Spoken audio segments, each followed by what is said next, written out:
Welcome back to Inside Politics. Our guest today is Cameron Sexton. He's the Speaker of the House of the Tennessee House of Representatives.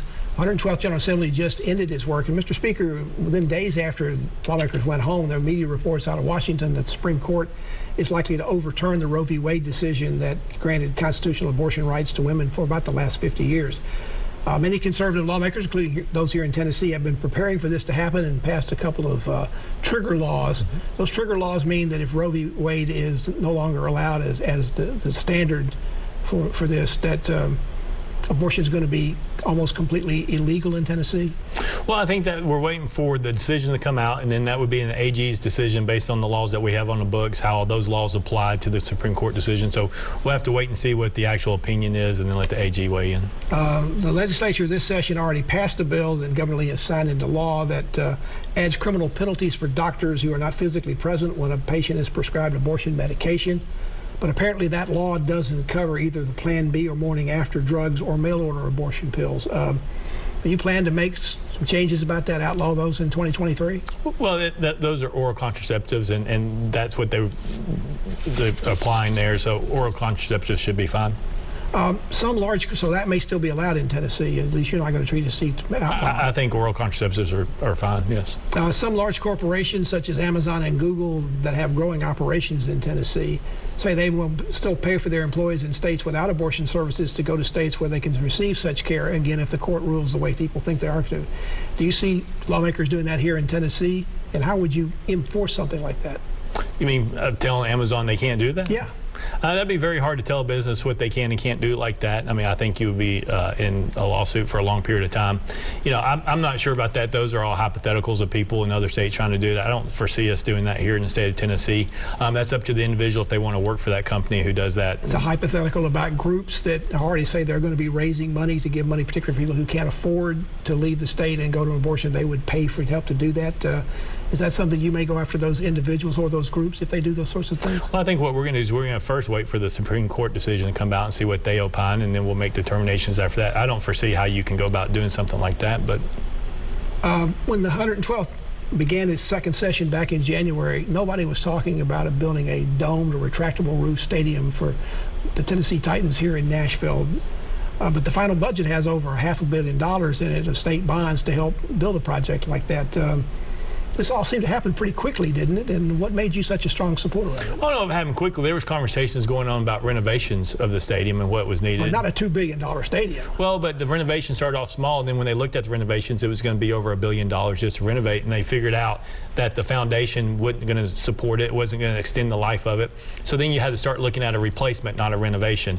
And if you're going to renovate a stadium and use taxpayers' money, the same stadium, an open-air stadium, does not make as much economic sense as a dome stadium. So you see this stadium, if it's built, to be something that is used for all kinds of things, like other kind of events like the Final Four, or...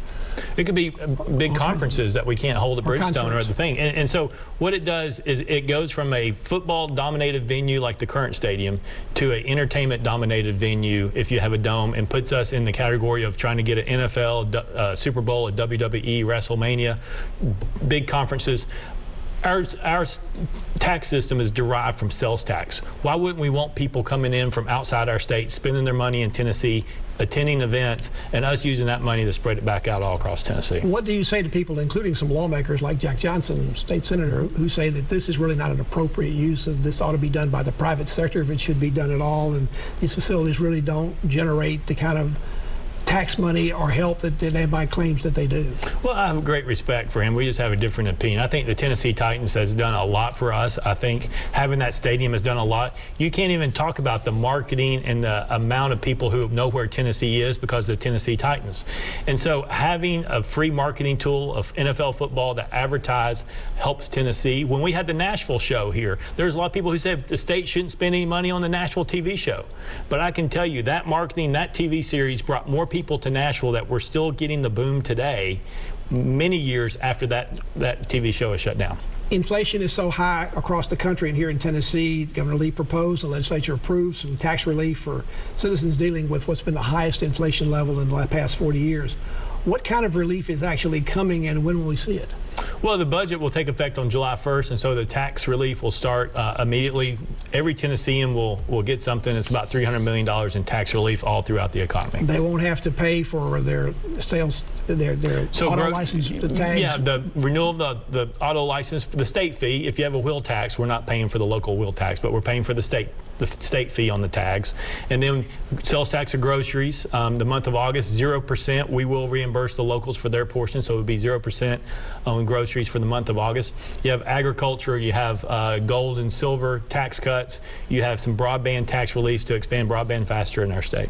You appear to be likely to be reelected to another 2-year term in November. When you come back for the 113th General Assembly, do you plan to stand and serve as Speaker again? My goal is to run for that. It's up to the body to elect me, though. The GOP is likely to be in a supermajority. What is it that you hope is your top priority for 2013 to get done in the legislature?